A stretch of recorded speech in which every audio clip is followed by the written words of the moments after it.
जवान जय किसान। हम गौरव है, गौरव राठी। मैं बहादुरगढ़ हरियाणा में मेरा निवास स्थान है। ठीक। गौरव जी, आप अभी आपने बताया कि मैं पार्टी ज्वाइन करने वाला हूं बीजेपी। जी। बीजेपी से आपकी विचारधारा कैसी है? आप विचारधारा के साथ बीजेपी में ऐसी क्या खूबियां आपको जो लगी जो आप बीजेपी ज्वाइन करना चाहते हैं? जी, सबसे पहले विचारधारा तो मेरी कभी से ही शहीदों को अपना आइडियल मानना, आदर्श मानना और इन चीज़ों से प्रभावित तो मैं पहले से ही था। बचपन से कोई मूवी देख ली या कोई चित्रकला ऐसा कुछ हो गया, ऐसी चीज़ों से मैं पहले से ही प्रभावित था। फिर मैं शायद 10वीं 9वीं कक्षा में था, तो उस टाइम पे गांव के बच्चे आरएसएस की शाखा में जाते थे, तो वो मुझे लेके गए। धीरे धीरे वहाँ से इनिशिएटिव ली, मैं चला और आरएसएस का मैंने कैंप वगैरह किया। जो उनकी विचारधारा थी उनसे प्रभावित होकर मैं आगे बढ़ता गया, ये करता गया। तो अभी मेरा विचार हुआ कि समाज सेवा हम दो तरीके से कर सकते हैं। एक तो गृहस्थ जीवन में रह के आरएसएस का स्वयंसेवक या वो सब रह के, एक राजनीतिक रूप में मेरा थोड़ा सा इंटरेस्ट पहले से ही था।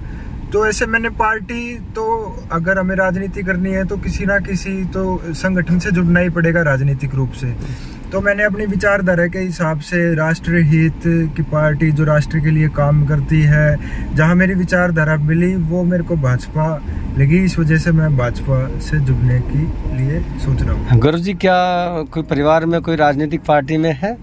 आपके दादा, परिवार, मदर? नहीं जी, दादाजी मेरे फौजी थे, पिताजी मेरे अभी ITI में क्राफ्ट इंस्ट्रक्टर हैं और माताजी मेरी हाउसवाइफ। अच्छा। जी। तो अब आपका जज्बा जो है जी, वो देश के लिए या समाज के लिए आपको क्या करना है, क्या सोच रखा है आपने? जी, देश समाज के लिए यही है कि अपने देश को, तो जो मैंने बताया विचारधारा तो मेरी देश को आगे बढ़ाने की, गौरव बढ़ाने की देश की, और समाज के लिए जी यही है कि समाज में जो कुरीतियाँ आ चुकी हैं, जो युवा बच्चे नशे वगैरह ये सब जो चीज़ें कर रही है, इनसे दूर हटाना, इनके बारे में वो करना। अभी पार्टी से जुड़ूंगा तो इनके संगठन में भी मैं कहीं मीटिंगें वगैरह होंगी, उनमें जाके जो नीचे ग्राउंड पे मैं जिन बच्चों से मिलूंगा उनको अच्छे से प्रभावित करूंगा अपने विचारों से, देश समाज के विचारों से, कि इस तरफ नौजवान युवा ना जाए, नशे पते की तरफ ना जाए, अपने समाज और देश हित के लिए कार्य करें। जी।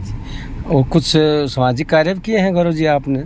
जी, सामाजिक कार्य मैं करता ही आ रहा हूँ। जैसे मैंने बताया कि मैं करता ही आ रहा हूँ। अभी जैसे कोरोना है, देश की इतनी बड़ी आपदा थी, देश के लिए ऐसा दुर्भाग्यपूर्ण वो समय रहा है। उस टाइम पे मैंने एक कि जन सेवा तो नर सेवा तो सब कर रहे थे, उस टाइम पे मैंने भी करी है, ऑक्सीजन सिलेंडर दिलवाने में ये सब चीज़ें। लेकिन मेरा उस समय पे एक विचार आया कि गौ सेवा तो हम करते हैं, लेकिन कोरोना के टाइम पे बहुत कम आदमी थे, बहुत कम ऐसी चीज़ें थी जिन्होंने गौ सेवा की तरफ ध्यान दिया।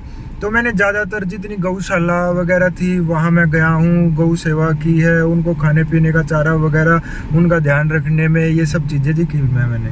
ब्लड डोनेशन, प्लाज्मा, मैंने खुद भी प्लाज्मा दिया है कोरोना के टाइम में। मैं भी कोरोना पॉजिटिव हो गया था, ठीक होते ही तुरंत मैंने 1-2 महीने बाद, 3 महीने बाद, जितना टाइम पीरियड होता है वो पूरा करते ही मैंने भी प्लाज्मा डोनेट किया है, और सारी ऑक्सीजन सिलेंडर्स वगैरह इन सब चीज़ों में सबकी सेवा करी जी।